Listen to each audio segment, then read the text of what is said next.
How about this gentleman second from, yes. John's got the mic there. Thank you. I don't want to look behind me how many people are here because I'll get a bit nervous to ask this question. Also, this may not apply to many, so I expect your answer might be a bit short. I'm a vet and currently serving police officer in WA, and I've got PTSD, and I'm at the Marion Centre, which is a mental place, and they let me out today. Oh, yeah? Legally.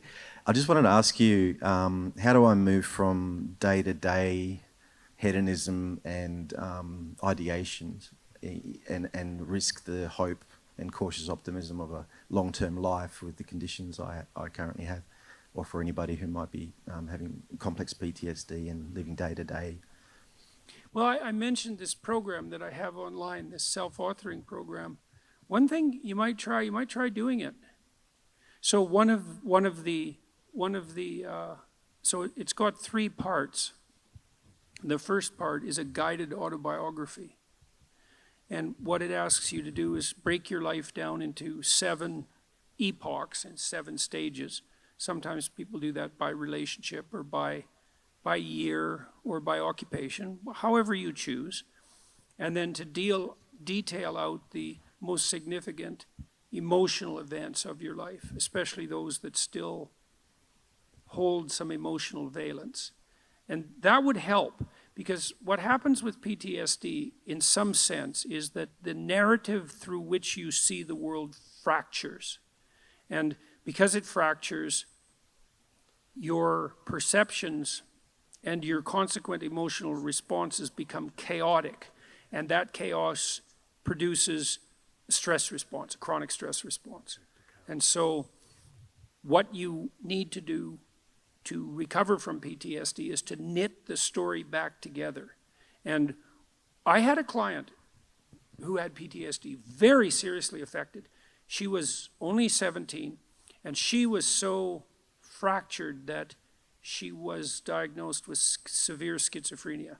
And when I first saw her, she could barely talk, and she could barely focus her eyes, and she would move her hands up and down, and I like she was grasping for something. And I asked her why, and she said that she could see lines in front of her and that she was trying to interact with them. I mean, when your perceptions are fractured, you're in pretty rough shape. And it turned out that she had been terribly bullied by a boy whose amorous advances she had rejected, and he set out to make her life hell, and certainly succeeded. And I had her walk through this past authoring program in the course of therapy. And she could hardly write to begin with. And we went through her life right from the beginning. And as we went through it, she got more and more coherent. And by the time we had brought her up to date, including walking through this catastrophic bout of bullying and the school's absolute inability to do anything about it, she had glued herself back together. So the other thing I would carefully recommend, especially if what traumatized you happened more than 18 months ago, is that you spend some time either writing about it, or another thing to try is just before you go to sleep, bring the memory to mind, and not enough to push you farther than you want to go, but as vividly as you can, and then let it go. Like, don't push yourself harder than you can.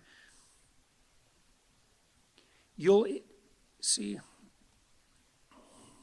you want to initiate a process of active engagement with the dragon that burned you, fundamentally.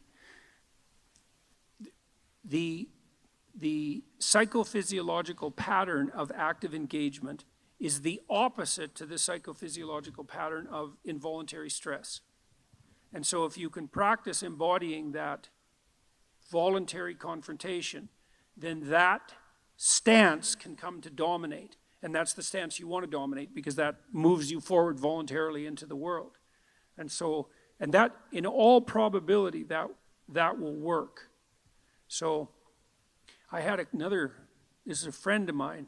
He had PTSD, and he had been brutalized in a Canadian residential school when he was a kid, and it was bloody rough, like Auschwitz level rough. It was really bad. You can't listen to his story without it like breaking down, you know, it's bad. And he told me that he hadn't looked in a mirror for 40 years. He was unable to face himself, eh? And he also told me that when he dreamed, he was still 8 years old in his dreams, same age he was when the cataclysm occurred. And that he had started to become aware that he was stuck in his dream. He's kind of a visionary guy. He's an artist, this guy. And so I suggested that he spend a little bit of time in front of the mirror each night before he went to bed, just taking a glance at himself. Because he had not looked at himself for so long, he didn't even know how old he was. So what happened in his dreams, this was so cool, he started to age in his dreams. So instead of being stuck at 8, then he was 10, and then he was 12, and eventually, he did this for a number of months, eventually he got as old in his dreams as he was in real life. And what that meant, like imagine your dream image it's the representation of yourself in imagination. And if it's stuck 50 years in the past, then your self-concept is in some sense hasn't been updated for that period of time. Just that process of voluntary engagement, which was him being willing to look at himself in the mirror despite his shame, his deep shame at what had happened to him, that was enough to pull him back together. So that should work. That should work, you know. The other thing with PTSD, it's also very useful to develop something approximating a sophisticated philosophy of good and evil, because people generally have PTSD because they've been struck by something malevolent. And so it's not just tragedy, there's malevolence in it. Reading, there's a couple of books I'd recommend. One is called Ordinary Men. It's about a police battalion in Germany who was trained to do heinous things in World War II. It's a great book, Ordinary Men. It's a great book. And another one I would recommend is called The Rape of Nanking. And these are rough books, man. The woman who wrote The Rape of Nanking, she committed suicide. It's a rough book. But the utility of the books is that they universalize malevolence. So almost everybody who's traumatized has been either touched by their own malevolence or by witnessing it or being subject to it at the hands of someone else. And one of the consequences of that is that if you don't have an advanced philosophy of good and evil, you have no place to put the contact with malevolence.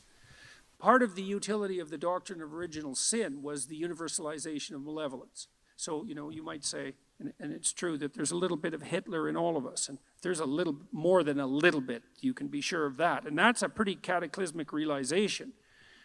And you might say, well, how can you bear that self-understanding or the revelation of that kind of malevolence in the world? And the answer is, in part, by understanding it as part of the eternal conditions of existence. You know, the idea that the state, the sovereign of the state has an evil uncle, that's an idea as old as time.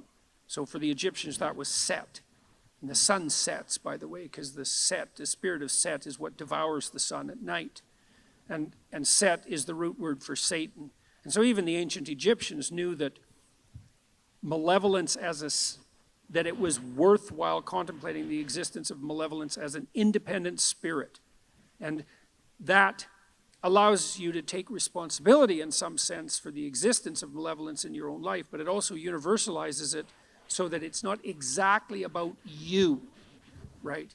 It's more a reflection of the structure of existence as such. And that can allow you to detach yourself from it a little bit, and that can be extremely useful too.